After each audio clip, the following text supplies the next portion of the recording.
Today, I'm going to show you how to do my favorite turkey.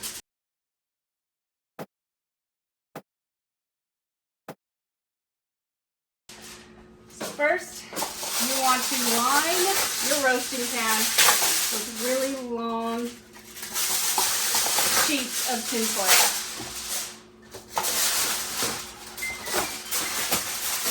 Preheat your oven to 350 Fahrenheit. I already started that. And you're going to put your tin foil in both ways.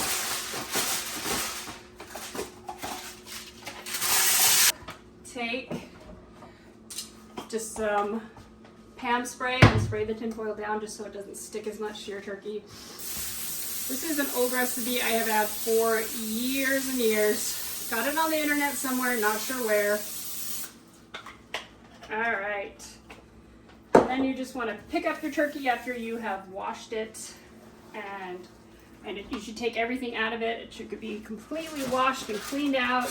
Then you're just going to take a small mixing bowl, and you're going to put 2 tablespoons of parsley in your bowl, 2 tablespoons of ground dried rosemary, and then it is a tablespoon of just dried sage, and 2 tablespoons of thyme leaves, tablespoon of lemon pepper, and a tablespoon of salt. Put that all in there, and then you are just going to mix it really well. I usually just use my hand because you're going to put it in the turkey anyways. So just mix that all up really well. And then you are going to just take literally a handful and just put it up inside the turkey. Make sure you're rubbing it all over inside the cavity.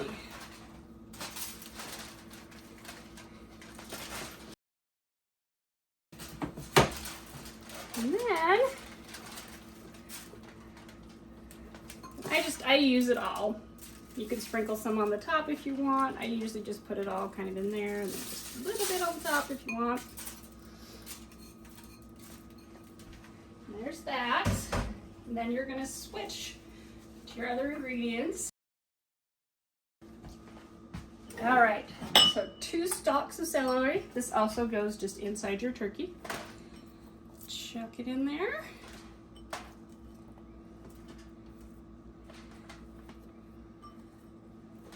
Okay. And then you want about a carrot, like a whole carrot of carrot. Just toss it all in there. And then a whole onion.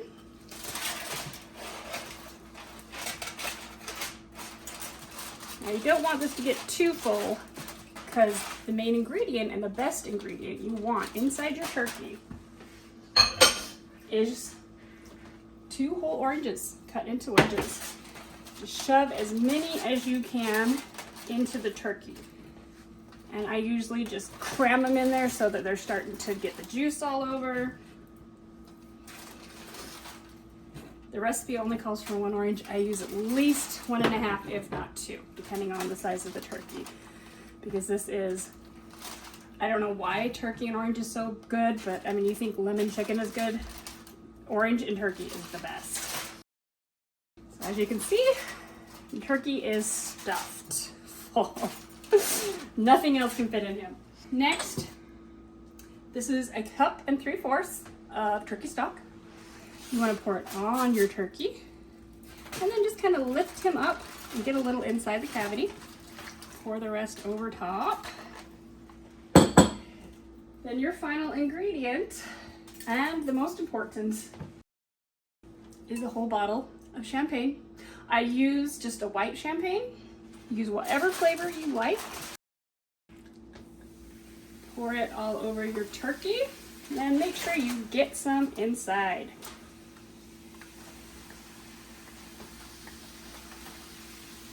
Use the whole bottle.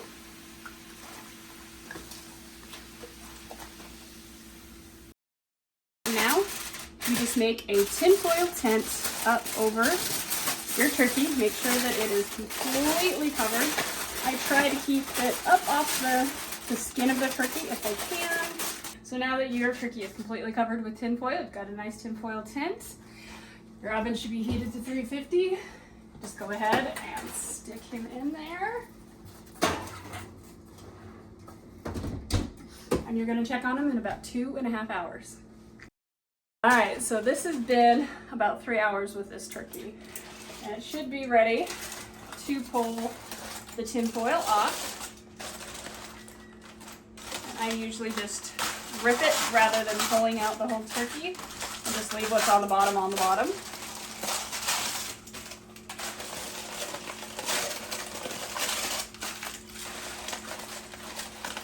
And you notice there's no basting, there's no babysitting this turkey.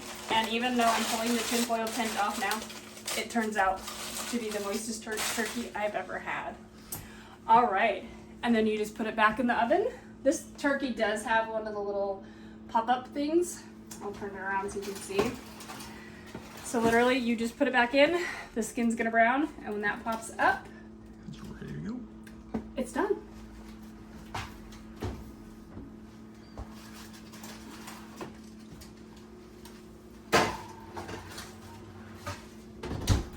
Okay, so we let the turkey brown at temp. Well, the little thing came out anyways. Got everything out of the roasting pan, and now we're just gonna let it rest, but we're gonna cover it with tin foil while we finish up the gravy.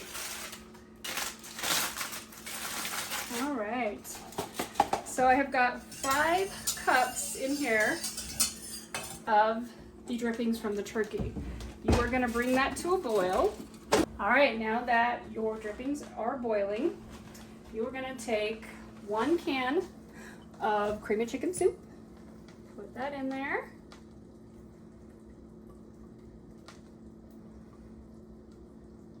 And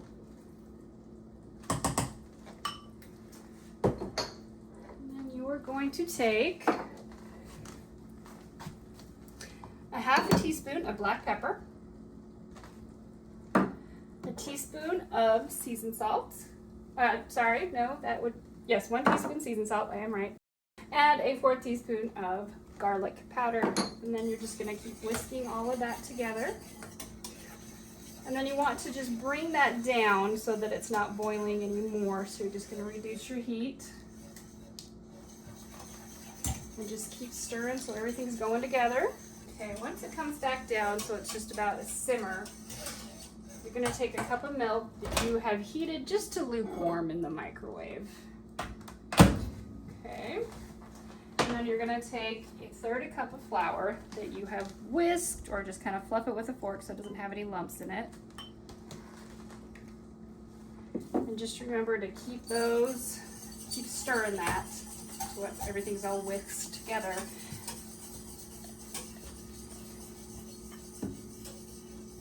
Okay, this is gonna make your thickening.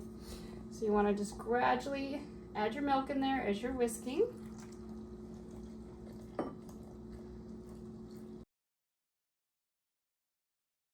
Make sure that you get everything whisked together really well, keeping an eye on your gravy. All right.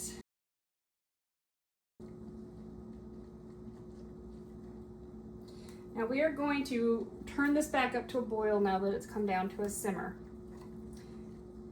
We've got our thickening ready. Just make sure that you've stirred that milk and flour until there's no lumps in it. Okay, once it's boiling, you're going to take your thickening and you're just going to add it gradually as you continuously stir.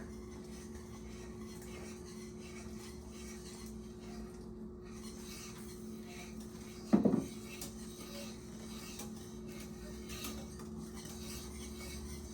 then just keep whisking as that continues to thicken. Okay, and once it's thick, it's ready to serve.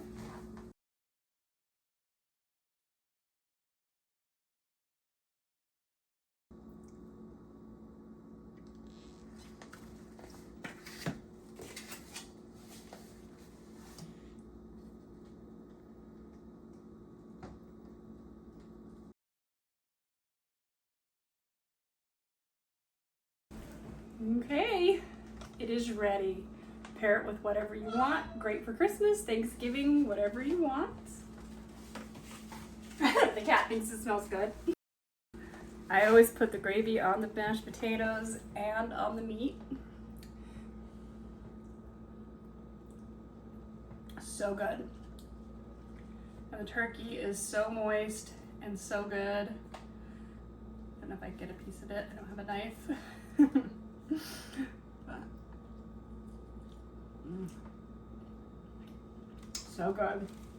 I hope you enjoyed this recipe. It's one of my favorites, and I know Lottie enjoys it too. And stay tuned. We're actually going to keep trying more and more recipes. Next, we're actually going to try our luck at candy making, some of the more old-fashioned kinds of candy that apparently take some skill and have kind of been forgotten in the last 50 years. So stay tuned. Thanks for watching. Thanks for watching.